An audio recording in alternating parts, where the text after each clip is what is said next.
So at the end of the day, what's their strategy? Let Western society self-destruct, then deny involvement. Cover your back. We're seeing this happen in real time. We're seeing the cost of lives. We're seeing people turn blind eyes. And why are we seeing people turn blind eyes? Because there are personal financial interests.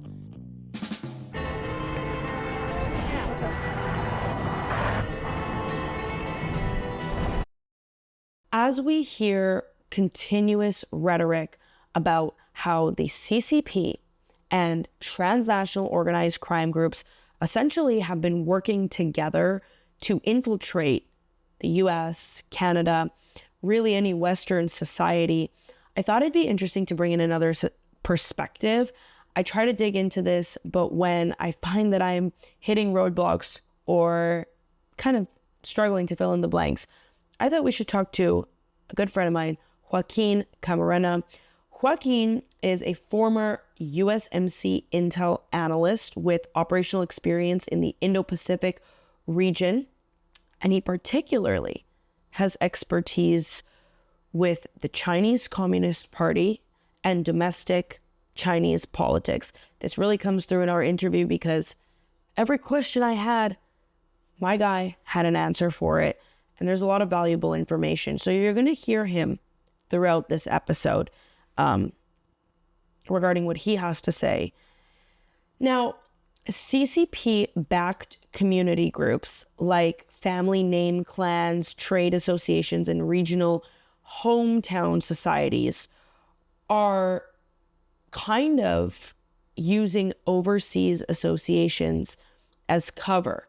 What we're seeing is this indoctrination or ideology that's being pushed in the US and Canada through not a shell company, like it's like a ideological version of that, okay?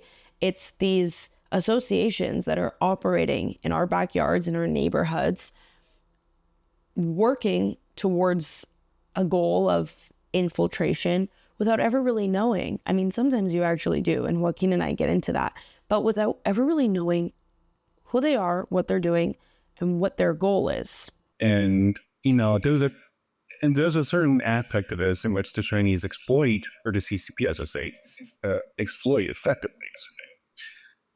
And they know that our, liberal democratic values can be used against us. Mm-hmm. So to give you context, I was talking to this one person. He was likely affiliated with the CCP or was a member of the CCP. This was in China. We were talking about, politics. And, he kind of let us slip that, we enjoy, watching Western democracy because we know we can use it against you. So now these groups serve dual purposes. First, cultural hubs. Okay, they bring the community together, the overseas community, whether these community members want to or not be a part of this. It's not really up to them. And they're also quiet channels for state influence. The overseas associations, you're probably familiar with them. They go by overseas returned Chinese citizens region province association, or the Association of Chinese Software Developers in Southern California, or in other other similarly named organizations. Now, those organizations, some of them at least, have ties to United Work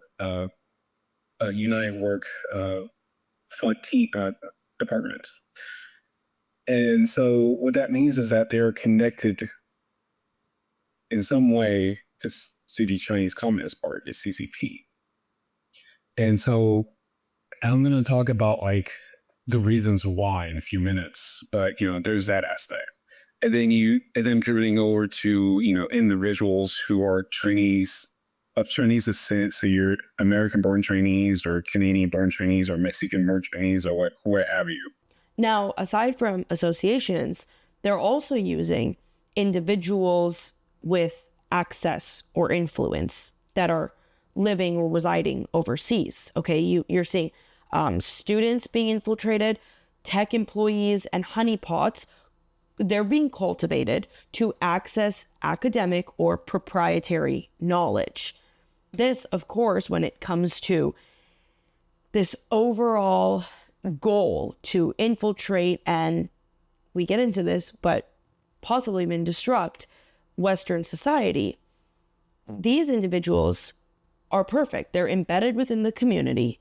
They have access. They have an understanding of the culture. And so, again, whether it's by force or not, willingness or not, they are being used to push this agenda. This even includes college student organizations and social soft power networks, forming a major pillar of low visibility infiltration. These type of people and groups can operate essentially completely under the radar. And what have I said time and time again? These very organizations and individuals that can manage to operate under the radar are typically the most successful in achieving their goal, whether that be criminal activities, selling drugs, trafficking, whatever, or infiltrating indoctrination of a society, of a community. Now they will go to these individuals who would have these links to China or would actually have links to the CCP in general. And, go there and ask them, hey, do you mind setting up this? Now, ostensibly, they could say, like, oh, well, it's just a place where we can help, Chinese nationals translate documents, fulfill documents needed by the Chinese government back in China, or, renew Chinese passports or driver's license or what have you. However, what really is happening at those is that they use them through rendition of flights of Chinese citizens who may be wanted executed by the Chinese government for whatever have you, whether it be some legitimate legal crime such as fraud, corruption, or something that more authoritarian focused, such as speaking out against the CCP or speaking out against the government in general. Mm-hmm.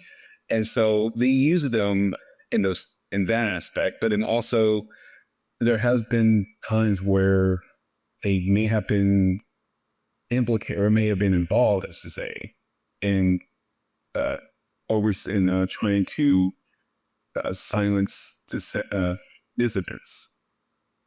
Chinese dissidents foreign dissidents, American,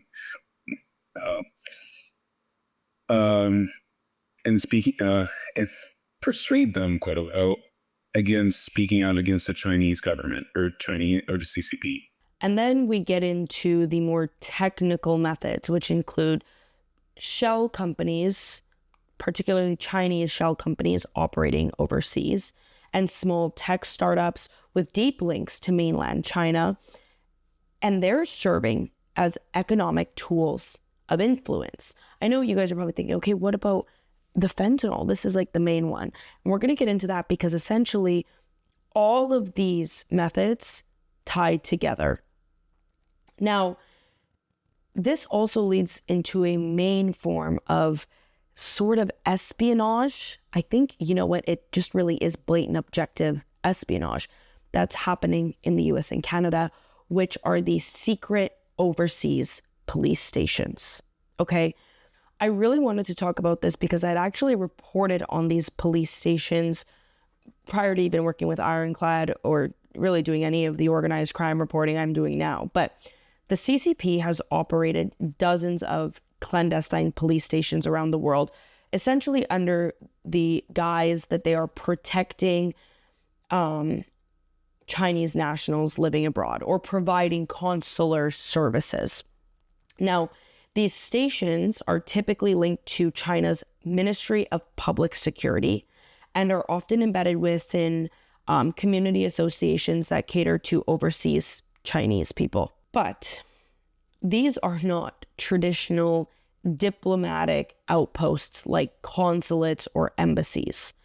Instead, they function outside of any formal diplomatic framework entirely, and they're typically unregistered and unrecognized by the host nation that they're set up in. Even, I could go as far as to say that they actually try to keep this a secret from the host nation, because when these secret police stations are uncovered by national intelligence agencies, they're immediately shut down. What these stations are really doing is surveilling and intimidating members of the Chinese diaspora who speak out against the CCP. Okay, this is pushing this CCP ideology beyond borders. This includes the Falun Gong practitioners, the Uyghur activists, Hong Kong pro-democracy exiles, and Taiwanese independence activists.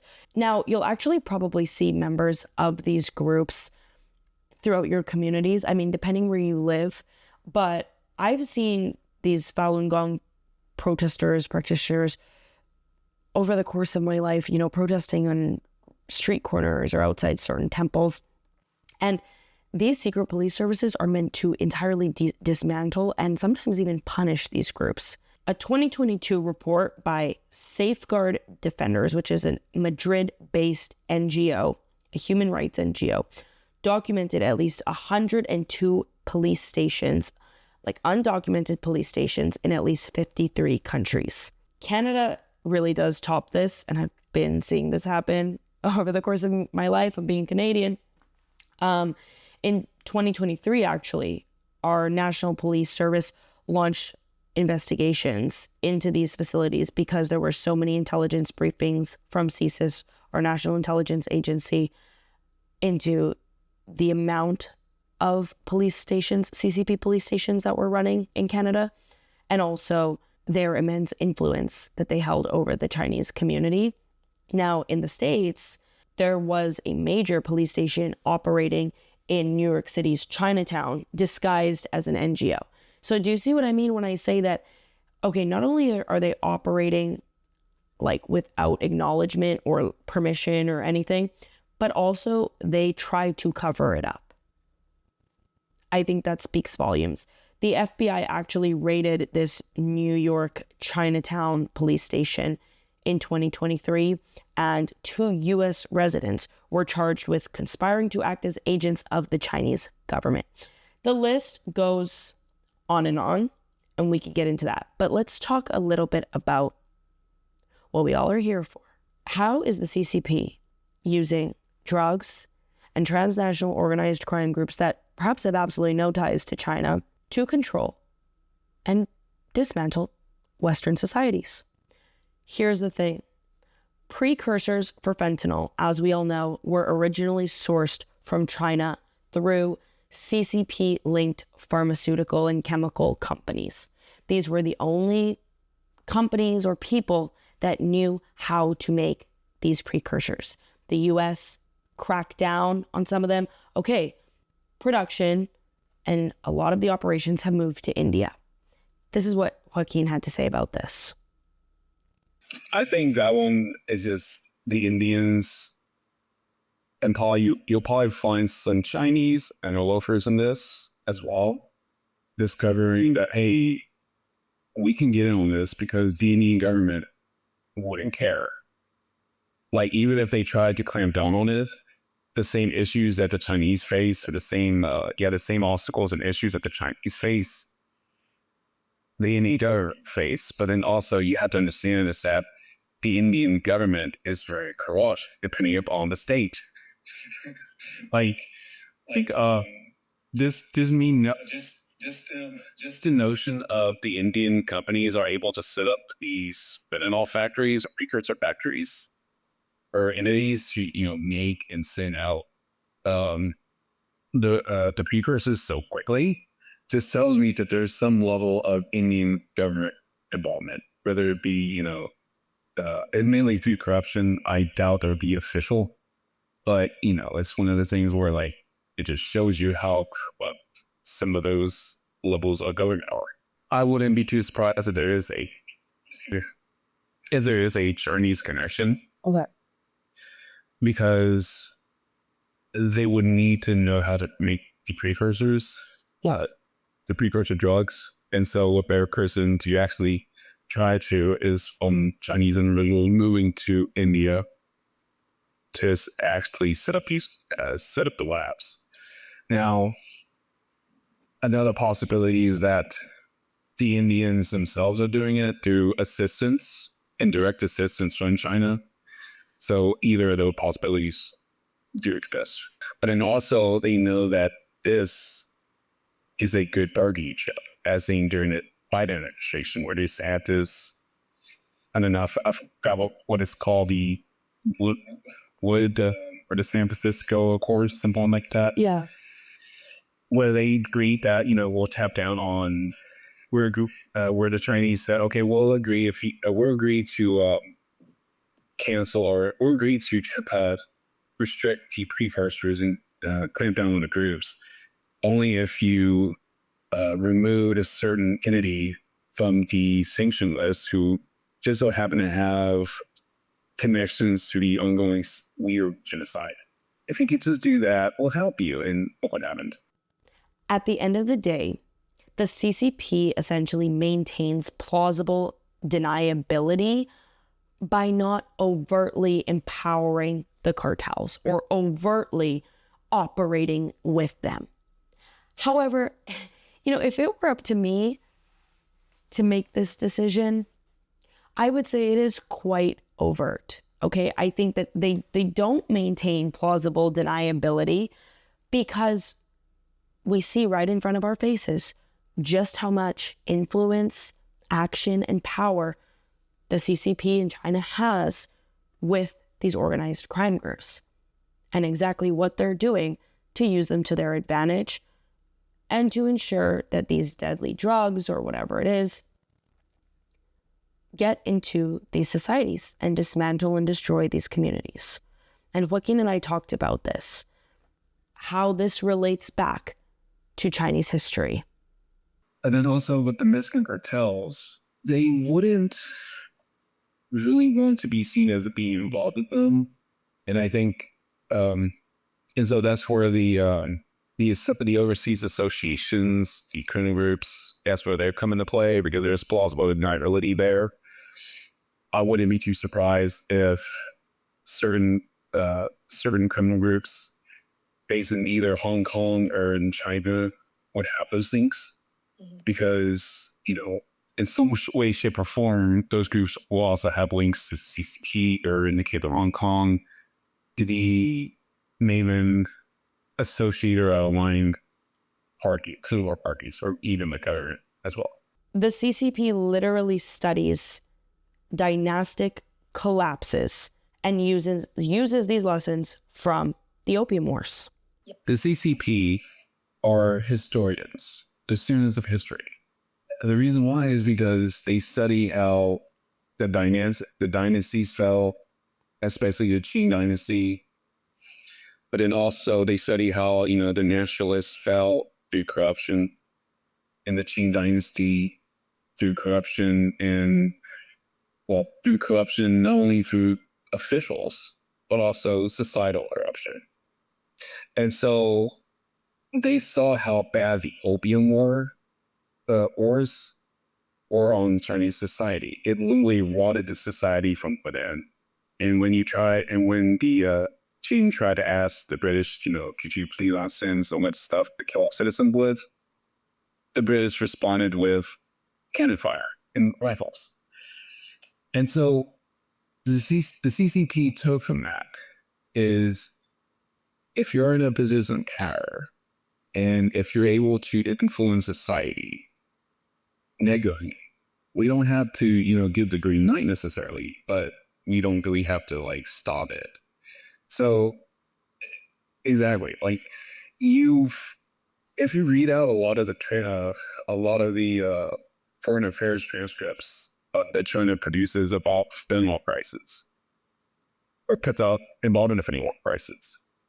They will say that, this is a societal problem. The United States needs to look within. Yeah. You need to, and if you go look at what, the Qing dynasty, the lawyers for the Qing dynasty officials, I forget his name, but then also the reply from, the British during the, before the Opium Wars, they had similar comments that this is a societal issue. You can't really blame us for providing the drugs.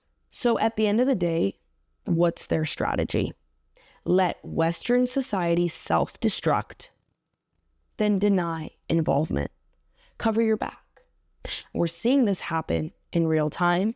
We're seeing the cost of lives. We're seeing people turn blind eyes.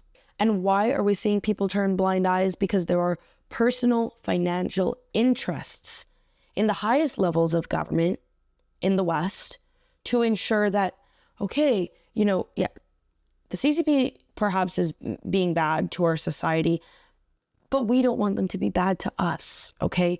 Trump, Musk, they all hold Chinese bank accounts and business interests.